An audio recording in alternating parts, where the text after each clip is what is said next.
A part of TMS, Mind-Body Syndrome, Neuroplastic Symptoms 101 is to quit the illness groups.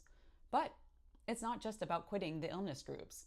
How much information are you still consuming and surrounding yourself with that reinforces your symptoms or perpetuates the chronic disorder identity? I'm talking about chronic illness recovery content, inspiration porn, and nervous system regulation or reset communities. Hi, my name is Tori and welcome to The Treatment Within. I am a psychiatric nurse practitioner, but way more importantly, someone who has recovered from severe and neuroplastic symptoms. And there was a point in my recovery when I had to take a really hard look at what I was consuming, what I was reading, listening to, watching, who I was following, and who I was interacting with. If you're trying to recover from neuroplastic symptoms or anxiety, you have to pay attention to what you're repeatedly putting in front of your brain. Because you can do all the TMS, mind-body syndrome work in the world, but if you're constantly consuming content that keeps you focused on illness, symptoms, anxiety, recovery, or fixing yourself, you're still reinforcing the same basic message. I'm broken and I need to fix myself. I want to break down those two areas that I think can be really easily overlooked, as well as, frankly, the role that TMS content can play as you move forward through recovery. Number one, chronic illness recovery and inspiration content. If you're trying to move out of an illness identity, repeatedly consuming content centered around illness, symptoms, limitations, medical appointments, recovery, and everything that comes along with having a medical diagnosis or a disorder can keep your attention anchored to that identity. And this includes what I would call inspiration porn. Stories about people who are overcoming chronic illness or living inspiring lives despite the illness. And trust me, some of these are absolutely amazing.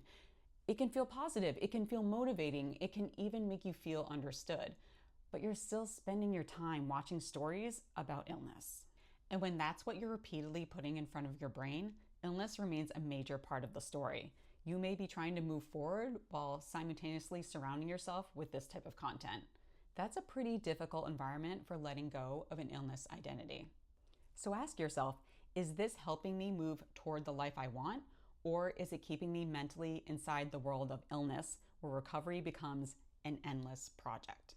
Number two, nervous system regulation and reset content.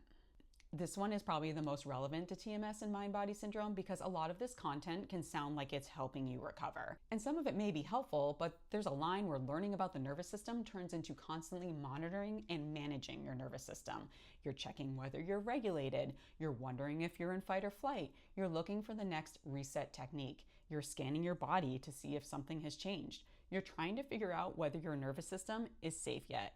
And now, your entire day can become another version of how am I feeling? What's happening in my body? What do I need to do to fix it? That's still a symptom-focused mindset.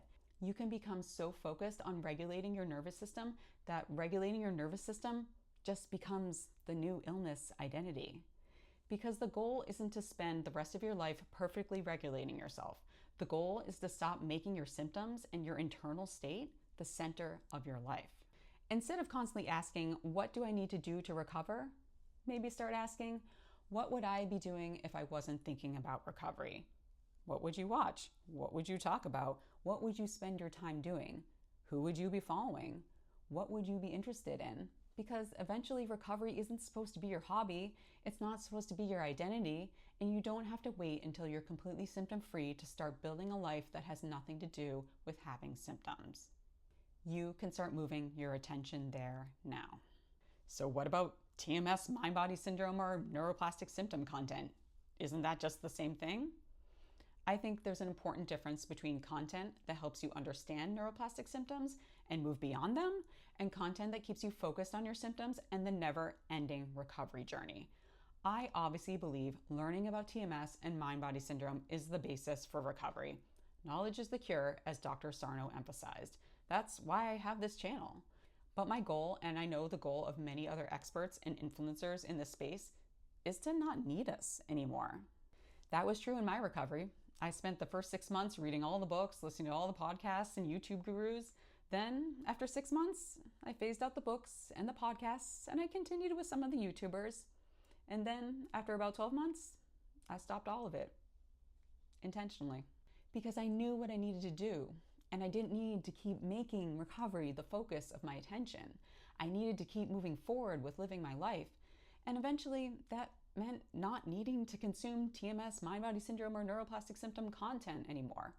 For me, that was part of knowing I had truly embraced the mindset of there is nothing wrong with me. I would encourage you to take a really honest look at what you're feeding your brain every day. A good question to ask is this actually helping me move on? So take a look at your feed. Look at the groups you're in, the accounts you follow, the conversations you're having, and ask yourself, is this helping me move toward the life I want, or is it keeping me connected to the life that I'm trying to leave? And if it's the second one, you can simply recognize this isn't where I want my attention anymore. The goal isn't to get really good at being a person who is recovering from symptoms. The goal is to become a person who is just living their life and isn't thinking about symptoms or recovery anymore.